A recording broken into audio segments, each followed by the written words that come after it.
Welcome to the Perfect Pairing Podcast. The cigar of the week this week is the 2023 Ferio Tego Generoso. But before we get to that, if you guys don't already know us, my name is Chris, and I am the whiskey expert, but the cigar noob. And I'm Adam, and I'm the cigar expert, but the whiskey noob. And as Adam mentioned, in this episode, we're finding the perfect pairing for the 2023 Ferio Tego Generoso, or Generoso. Adam and I had this conversation, and we don't know what to call it because I don't want to feel like the people who say croissant. So, I will say you're right on that, but it's Ferio Tego. What'd I say? You said like Furio, I think. Oh, I bet I said Fiero, like the car. You did say Fiero, I think, yeah. 2023 Ferio Tego. There we go. You were so focused. You were already on the Generoso. You're like, this is going to be great. I'm going to kill I was so ready for it.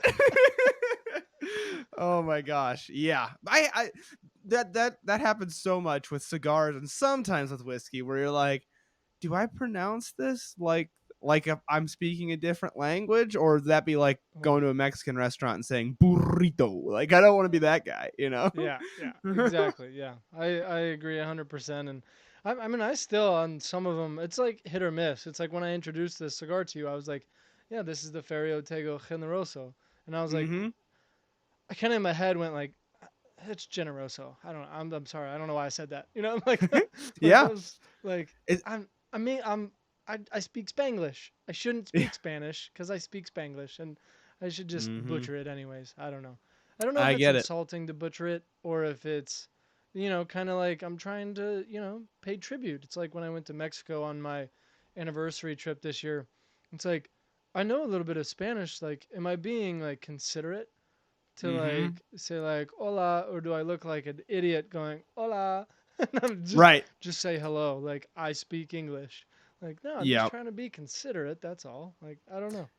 I actually think about that a lot, and I've come to the conclusion that I think as long as you're not, it depends on your demeanor, but like for your average person like you and me, I think they like it because I had that happen. The same thing. I was in Punta Cana, and I had somebody walk up to me, one of the servers, and was like, "Hola, cómo estás?" And I was like, "Bien, gracias." Y too, like, just tried to really, and Yeah. she was like so happy that I was speaking Spanish, and so I was like, okay, so. I Yeah. think it's like I'm making an effort. I recognize that I am in your country, so I'm like making an effort, even if it's Right. not good. I Right. like to think that's how it goes. Yeah. Yeah. I mean, either So that or if it's like if you come here and you don't speak English very well, maybe we'll make fun of you. So I don't know. Maybe we'll just get made fun of, but we still made their day. it could So, be. if I tried to speak Spanish and I said something stupid, at least you're laughing, Like, Yeah, fair enough. Fair enough. sp- Either way. speaking of which, though, let's get to this cigar. This is Hmm. a very, very interesting cigar, and I'm intrigued to see what you think so far. Yeah, I'm glad I got a few puffs into it because I think at first light, I wasn't getting anything I would say unique. I got definitely some spice, definitely like slightly mid darker tobacco notes. But then as I got farther into it, I think something this cigar does really well is pepper without burn. So like it doesn't burn me, but it tastes peppery. It kind of reminds me of like salt and pepper potato chips. Like it's like got a peppery flavor to it with some of those general tobacco notes. But it's just like there's some bourbons that are this way where it's like this tastes like bourbon, but like a clean bourbon with not a lot of harshness. It just tastes bourbony. And I It's a think that cigary cigar. yeah, it's a cigary cigar, and it does spice without burn. So like I like that about it for sure. I agree with that actually. I think it's not something that I think about kind of forthright in my mind when I smoke this cigar or if I'm looking for any flavor notes. I Mm-hmm. get like that classic cigar earth, like cigary cigar like we talked about. Mm-hmm. And then this like kind of after note of leather. And Yeah. and again, I think that's like a cigary cigar. I think a lot of cigars have that little same note. Um, and then now I'm noticing definitely there's that pepper taste, but it has no burn, which is probably why I didn't think of it. Like it doesn't Mm-hmm. have that burn. So I'm 100% with you on that. It's a clean smoke. I mean, Ferio Tego, Michael Herklotz never misses on his cigars. I mean, like I've talked to him about some of his entire process, and he goes through hundreds of different blends and iterations to try and make the perfect cigar. And he'll be like, "Nah, I think we need a fourth leaf of that. Let's change the ratio between this Lejero and that Seco, or this Viso and this Seco, or like." He is Mm-hmm. so meticulous in his cigars that he creates, and it comes out in his packaging. Like the cigar is beautiful in the band and the presentation, and then you take it a step further and you go to the box for this project. I mean, I have never seen this done before as creatively. I mean, I've never seen it done at all, but also as creatively as he would have done it. I feel like somebody maybe has come out with something like it. But so, in case you guys don't know, this Ferio Tego Generoso comes in a box that is a travel humidor, but it's not like a travel humidor that you see, that's like cigar caddy. Like, it's not like Mm-hmm. it's like, like that's why I said creatively, because I'm sure people have done this before. Like, oh yeah, this is the box, and it's like, well, okay, it's not really a box. You put the cigars in a travel humidor. Like a This pelican, is yeah. right, exactly. It's like that's not a box. That's a travel humidor. Then you happen to put the cigars in it and sell it that way. This Right. is literally he molded, combined the aspects of a box, a wooden box, and like a wooden humidor, and made it travel sized. And it does have the like indents. It's so perfect. And what we decided to do, Mm-hmm. Michael was generous enough to add these on for you guys for the cigar of the week, is a celebration of the Generoso or Generoso. We are giving away 10 travel humidor boxes. So they're travel humidors. We're giving away 10 to the next 10 people that subscribe to the Perfect Pairing Club. So depending on when you're listening to this, you better go subscribe if you haven't, because if you're listening to this on Wednesday of the Cigar of the Week, where this is the Cigar of the Week, then it may be gone already. I'm not sure. We're definitely going to be advertising it throughout the week to promote those boxes and how good of a job they've done. But we're only giving away 10. So the next 10 people that sign up for the Perfect Pairing Club, you're going to get all the other bonuses, and you're going to get this cigars box that's a travel humidor. So it's pretty cool. Yeah, that is so unique. I like the innovation there. And I'm going to jump into the pairing here in a sec, but I did just want to say one last thing about the cigar. The more I puff on it, I noticed like a wood burn smell, like on the retrohale that reminds me a little bit of like smoking a cocktail. Like the smell when that butane lighter first hits the wood, like not when it's super ashy and charred, but like when it first hits it, it reminds me of that a little bit. I'm actually really enjoying it, especially with that light black pepper note too. Yeah, that's a really interesting note. I mean, I'm not surprised that you tossed out an interesting note, but but that you're exactly right. It's the aroma for that the Yeah. that the cigar lets off, and a lot of cigar raters out there count the aroma as not equal to flavor or anything or burn line, but like it's in the entire process, because people got to sit around you and smoke that cigar, or smell that cigar. So it's Mm-hmm. definitely a part of a good cigar experience. So And I'm that's an definitely interesting note. digging it. Maybe it's because I'm a whiskey guy, but I'm like chiefing down this cigar because I was really liking it. I was like retro hailing over and over again. Speaking of me being a whiskey guy, let's drink some tequila. So today's first pairing, we've got Cayeya's Reposado Tequila. I picked this as a pairing today because I haven't had tequila in a while, and I was like, this sounds really good. So let's put it with a cigar. Is basically what my thought was. I Um, like it. so for those who don't know too much about tequila, this is a reposado. So tequilas, you've got blanco, you've got reposado, añejo, and extra añejo. So reposado is like the young aged tequila. So it's aged, but it's like the youngest aged tequila, whereas blanco is just not aged. So Hmm. reposado is right in that sweet spot where, like a blanco, you're going to get those bright agave citrus notes usually, but like an añejo, you're going to get some of that barrel and some of that char. And I'm not even a tequila expert, but I feel like I just did a pretty good job describing that. I think you did. The only thing that I did want to make sure we mentioned too is this is on the higher end. It's some high end Mm-hmm. tequila. Cayeya is a phenomenal brand. We've had them on before. Right first notice here is one, always remember a high end tequila compared to a low end tequila. I think we've talked about it before. it's a bigger difference than like a high end bourbon and a low end bourbon. I think, like, Mm-hmm. you take Casa Cuevas and then you, or sorry, that's a that's a cigar brand, Mm-hmm. Casamigos, and then you drink this. It's a huge difference. But if you drink, say Bullet Bourbon, and then you go drink high end something else, like Pappy. Old Pappy. I don't like you're gonna notice a difference, but it's not gonna be as different. I think. I don't know. No, I Coming agree from the with you. tequila guy. I think so because I think bourbons get a lot more complex and a lot more unique, whereas tequila, it's like a stern shift in quality when you get above a certain. I don't know what the threshold is because I don't drink it Hmm. enough. There's a distinct shift in quality.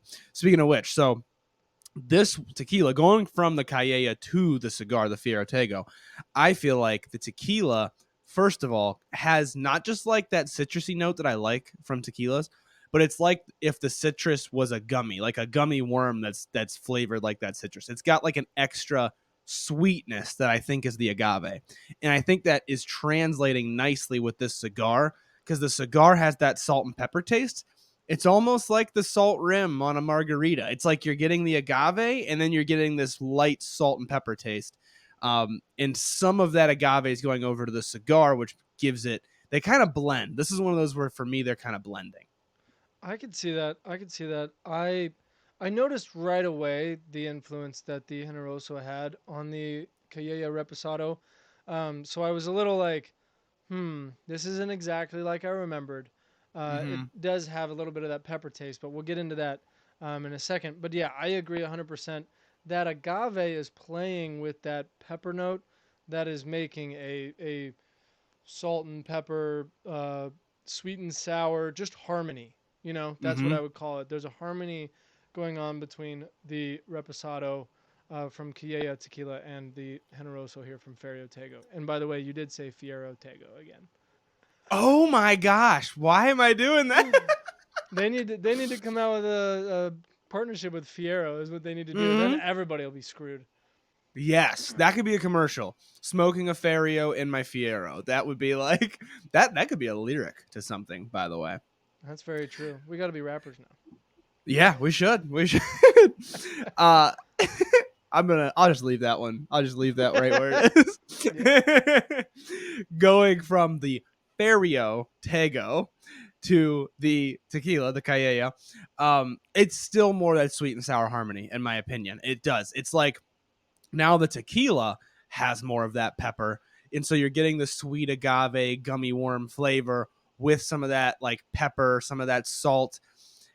Kind of, oh, okay, this isn't what it tastes like, but this is an analogy for the type of flavor action happening on your palate. It's kind of like when you take salt and put it on like watermelon or tahine, if you've ever put tahine on like watermelon, where it's sweet, but it gets your jaws. It's kind of like You're that. such a foodie, man. I don't do any of that. I just eat the Oh, watermelon. dude, I'm a big foodie. I'm a big foodie. So when I go from the Ferio Tego Generoso over to the Reposado from Cayeya here, I do think it takes away the good parts of the tequila. This is one of those instances mm, where you would say, "Well, I was a fan of the whiskey, and I don't really like how it's changing the whiskey." And because I'm a mm-hmm. tequila guy, this is one of the rare moments where the pairing with the cigar, not the cigar itself, but the pairing with the cigar let me down in a way that I usually don't. I'm usually cigar focused. And this one, I think it does kind of bring it just it mellows the tequila part about the reposado in my opinion. Um, so I wasn't super pumped about that. I agree with your analysis. Like the pepper is coming over, but like I don't want pepper in my tequila. I want the agave mm. sweetness. I want like that's not really my vibe. If this, I do think that if we grabbed the Cayeya Añejo, that there was a chance that it could have ended up a little bit better. That is fair. You'd have more of that oak to combat some of that pepper. Yeah, no, that's a very good point. Something I wouldn't catch since I'm not really a tequila guy. So that totally makes sense. Um, I think I had my rating right away. Actually, this was for me. This wasn't a hard one because I'm not a tequila guy, so I wasn't overthinking it at all. I was just like, oh, I know what this is. All right, So hit me. I put it at a 7.5, which for me is the very special number where it's like, this is good. Okay, I'd do this. I'd recommend it.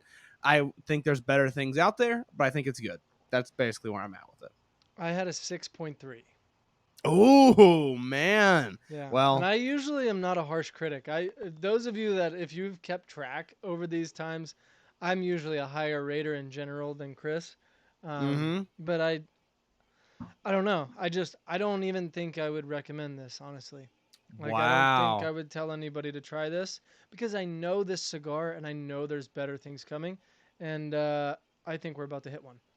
I think that's fair. I think that's fair. I think it's safe to say when you add that pepper to the tequila, it almost makes it taste a little bit cheaper or If you're a something. tequila Which, guy, you're not gonna probably like that. That's the yep, truth. that's a fair way to put it. Definitely. Now let's jump back into something I am comfortable reviewing.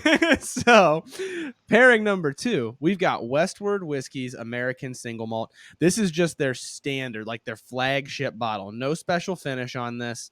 I don't know if they even says what it is aged in,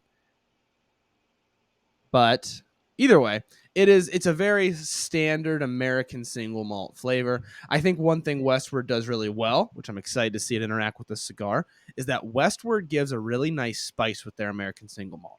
Some American single malts are extra sweet and bready and rich, and I think Westward is still has that sweet and bready with like pepper and some spice and some stronger baking spices, typically.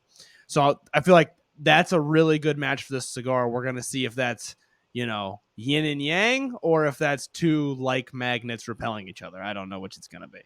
Yeah, yeah. I think all Westward. I think I could blind taste Westward really well. Ooh, that's a bold statement. We're gonna try I know. Now I'm screwed. But it. um, I just feel like they all have a very similar flavor profile. mm-hmm. In like the whiskey, like Mm-hmm. they've got that same. It's like almost like their trademark flavor. Almost like I feel like just remembering the port cast that we've had and the I don't know if we've had no we had the cask strength. Well, it makes sense that this would be very close to the cask strength because that's Definitely. the only difference, right? Is that Mm-hmm. that one's cask strength and this isn't. As far as I know, yes. So okay, maybe I'm off then because I think that could be what's happening in my head is like I remember this flavor and it's because you basically had the same thing. I don't think you're off though, honestly. I think they do a good job of a good job or a bad job depending on what you're looking for. But I think they do a good job of having a westward flavor. Like Mm-hmm. they're not all over the map with a bunch of different flavors, which is what you get with a lot of these big box companies, your Buffalo Trace, your Jim Beam, your Heaven Hill. They usually have distinct similarities. And I think Westward is kind of doing that, which I like because I like being able to tell, oh, this is that brand. Some people won't because if you don't like that flavor, then you're not going to like a lot of the stuff from their lineup. But no, I totally agree. I think it's that mix of maltiness and spiciness is like distinctly westward for sure. Yeah, yeah, and I think what's happening in this Westward American single malt here in the 2023 Ferio Tego Generoso, beautiful. I think it's Mm-hmm. elevating the Ferio Tego Generoso where we said it was a cigar. Now it's starting to get a little character to it. Now it's starting to certain things are starting to come out. I think definitely the pepper is there. Now the pepper is bringing a little spice from that Mm-hmm. American single malt. I think you were 100% correct. I mean, my mouth is still kind of getting that tingle from the kind of power and spiciness of the Westward American single malt. But I think in the American single malt, I think there's a hint of chocolate note. And I think maybe it's that maltiness and Yes. it transfers over to the Generoso and brings out a beautiful I almost don't even want to say chocolate, but Mm-hmm. it's like a leathery chocolate mix. Like it brings that leather out to a really good just it's hard to say a really tasty leather note because it's like who eats leather, but like it's just if you've smoked cigars and you know that leather flavor, it's right there. This is one of those that it's like it has to be something that's chemically happening because you just took the words right out of my mouth. Like right away when I accidentally, we're trying to go whiskey to cigar. But then when I went back to the whiskey to get more for the cigar, I noticed that chocolate that you're talking about. It was like, whoa. And it comes over to the cigar and gives it like a slightly chocolate with leather type of a note. It deepens the cigar, in my opinion. Now it's like Yeah. a little bit darker of a sweet. And then I'll jump ahead because then when I went back to the Westward, immediately I knew what I was tasting. It reminded me, it has like a hint of coconut. Like it reminds me of a Samoa cookie, like the chocolate and coconut combination.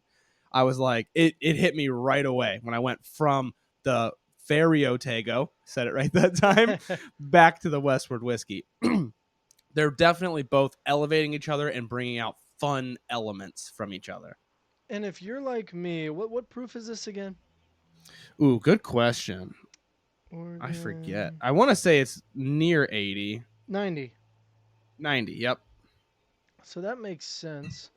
I was thinking it might have been a little bit more, but I was thinking it might have been 100, and I felt like it was going down to 90. So maybe it is bringing out the best part of the Westward Mm-hmm. American single malt, because when I go from the Generoso over there, I think again that there is harmony going on here from both ways, rather than the last time the tequila got overwhelmed, and I think by the cigar.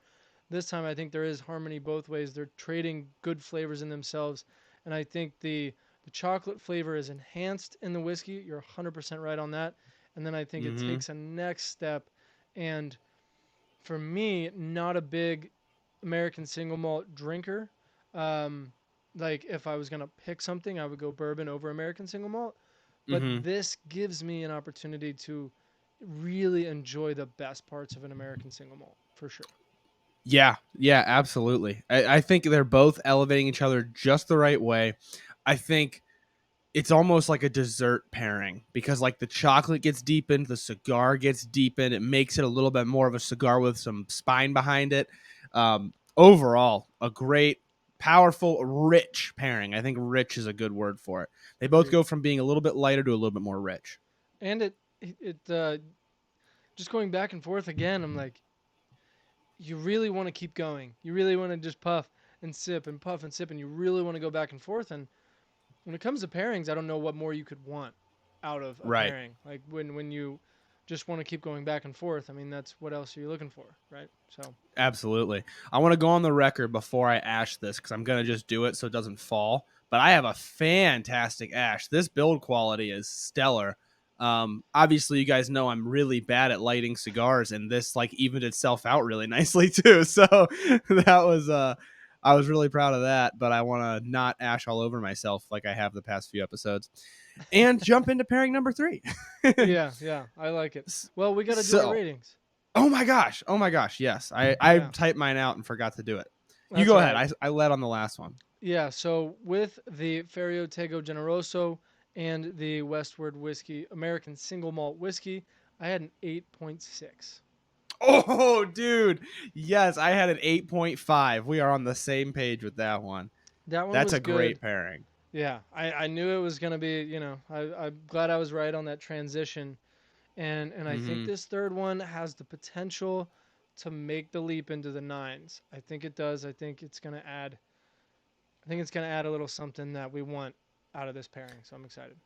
I think this next one is either going to be my highest pairing or my lowest pairing. I don't know which Oh, way it's going to go, but it's either going to be stellar or terrible. So let's see. Pairing number three, we've got Old Forester 1920. This is their Prohibition style bourbon. Let's see if I can show it.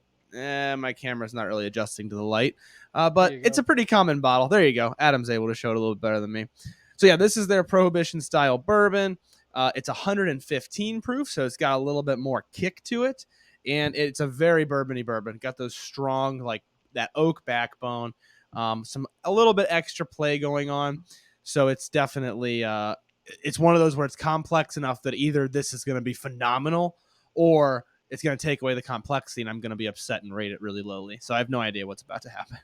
So here's all I'm gonna say right now. Either my palate is adjusting, or man, that is a beautiful 115 proof. Oh, Oh, that is so good.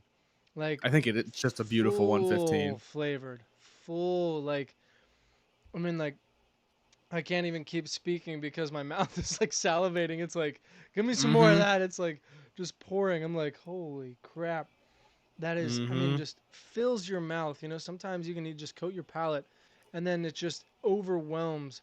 You're in every, part of your tongue that's hitting, all the different flavor things that you taste on your tongue. I don't know the entire palate thing, but, Yeah. sweet, sour, all that. It all Mm-hmm. hits and it just hits even the roof of your mouth without even the liquid being there. There's a lot of flavor, bold flavor going on here. I think this is gonna work, and I haven't even gone back to this cigar yet, so I'm gonna take another sip. Yeah. No, your assessment of the whiskey, spot on. It has such strong vanillas and caramels that it really helps distract from that proof. But the proof is there, so you get that salivation that you're talking about. Like it definitely gets your jaws. It's a beautiful pour.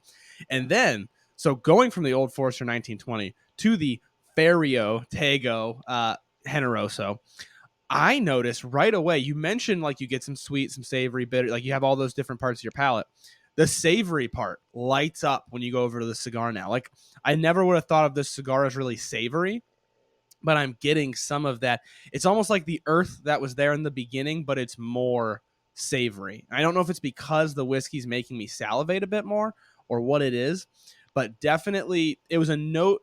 It's not quite ultra because it's not quite a distinct note that wasn't there before, but it's a note that I like barely noticed that's now on the forefront for me. I have, I know what you're talking about, and I'm trying so hard to picture it.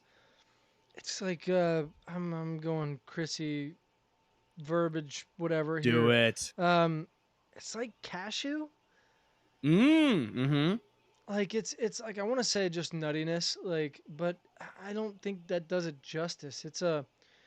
It's nearly a light. It's bold. Like I really Yeah. can't. It's it's a bold light flavor. It's Mm-hmm. really really an odd but beautiful. I mean yeah I too early to say. I haven't gone back to the whiskey. It's probably antagonistic at 115 proof. We'll see, but I mean this is a good pairing for this. Brings out, it's just again bringing that cigar to another level where if you love this cigar, oh my gosh, you're going to love this pairing. And I can probably already say that because if you're, you know, enjoyed that whiskey, like if you're coming from the cigar side, you're going to love this pairing. That's what I should say Mm-hmm. because I don't know what it's going to do to the whiskey yet, but woo-hoo, wow, that's delicious. No, yeah, I totally agree with you. And I do think I'm surprised when you go from the Ferio Tego Generoso back to the Old Forester 1920, it's not overly antagonistic. I think it's there are parts of the 1920 that are being dulled, but there are parts that are coming out a little bit more. So I mentioned in the beginning that the cigar reminds me a little bit of smoking a cocktail, and I think it gives the bourbon just a touch of that flavor as if it was smoked. It also takes away some of the vanillas and some of the caramels, so to some extent it is antagonistic, but it's definitely a tolerable antagonistic. Like this doesn't just taste like rubbing alcohol. It has something happening to it. I would say the star of the show in this pairing though is the cigar. The whiskey is making the cigar just beautiful. The cigar, it's changing the whiskey a little bit, but nothing like crazy.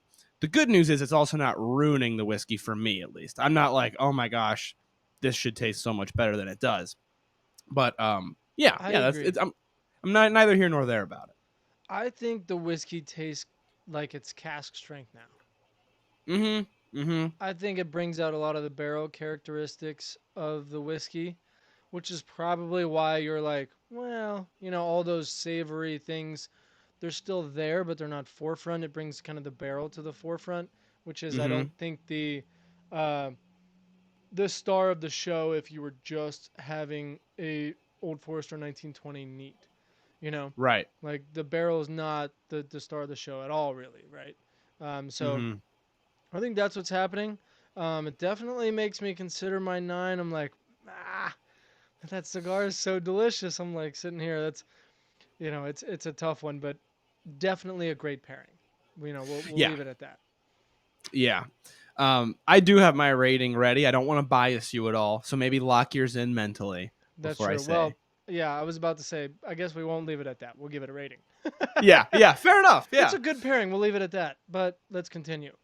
yeah, exactly. All right, yeah, I'm I, gonna go back one more time, but go ahead. I think I got you. okay, okay. Just yeah, don't let me sway you. Here's what I'm gonna say. I won't give my reasoning quite yet, but I'll tease it a little bit. I have this. So I had the last one, the Westward, at an 8.5. I have this at an 8.7. So I do think it's better because I think the 115 of the Old Forester stands up against that cigar a little bit better. The Westward had really cool flavors popping out of it, but the Old Forester still retained more of its backbone, in my opinion. Maybe it's also because I really like cask strength bourbon. Um, but now to kind of give away the whole thing, the real reason that it's not any higher than that is we got so substantially better from the tequila to the Westward, and then still a little bit better from the Westward to the Old Forester, that I'm almost certain there's something out there that would just be mind-blowingly good with this cigar. It's clearly playing with each of these, so I can't go into the nines yet because I'm like, there's something better out there. I'm gonna agree with you on that last statement that I think there is something better, but it's not to say that this is ever gonna disappoint you, and that's why I hit a 9 flat. Nine flat, hey, that's fair. I can't Like disagree I with that. agree. You've got point. You've got a whole point to go up to a 10, and we've never hit a 10. I think we've both hit a 9.7. I don't think we've gone above Yeah, that. Um, but like this is a 9 in my opinion. Like I was thinking about it with our 9 definition. If I see this on the shelf, I'm gonna grab it, and I'm true. actually not even gonna look at anything else. Maybe I Okay. should, but I'm the guy that orders the same thing at the restaurant Mm-hmm. 20 years in a row. I'm like, I know I'm gonna have a great time. Why would I risk spending my money on something that's gonna be terrible? But I'm not a foodie, so I know you're Right. probably Once the again, not exact a foodie. opposite. Yeah, Yeah. I no, trust me, my wife goes crazy. She's a foodie, so she's like, "You really gonna order that again?" I'm like, "Look, I'm spending money right now. I don't want to Mm-hmm. spend money on something that tastes bad. I know this tastes good. I'm gonna have a great time. Like, Fair enough. if I want to have a great time, can I have a great time? So that's why this is a 9. But I Hey. understand the foodie side because you sometimes your favorite cigar is your next cigar that you have never tried yet. So I get it. I get it. Yep. I get it. Absolutely. And I think as a whiskey guy, this is not one where I could grab it and not look at the rest of the shelf. I'd definitely be like, ugh. Because, like right away, I know where I'm headed with this. My fourth pour is gotta be something that's strong and something that has finish to it. Uh I could go two super different ways with this. So I could go barrel seagrass, but I thought about that, but maybe I will. But I think for my official locked in fourth pour, I'm going to go with the Wheelhorse Cigar Blend that Oh, has like a strong backbone pop to it. Is that what you were going to say? I was gonna say that. Dude, that Oh my must mean it's the gosh. best pour with it. It has to. Yeah. Well, it was I was between that and the Cedar Ridge Quintessence cigar malt. Oh, Or that's another cigar good one. project or unentitled cigar project, whatever that is. But Cedar Mm-hmm. Ridge cigar malt is what we called it. Um, Mm-hmm. that's what I was gonna go with. I was in between the two, and I was like, I think it's really more of that Wheelhorse cigar blend. And I thought you were not gonna say that. I was like, there's no Yeah. way Chris is. I was like, this is a very specific one. He's not gonna guess it. So Yeah. yeah, I guess we gotta go try that fourth pairing now. I think we do, man. All right, cheers. Cheers.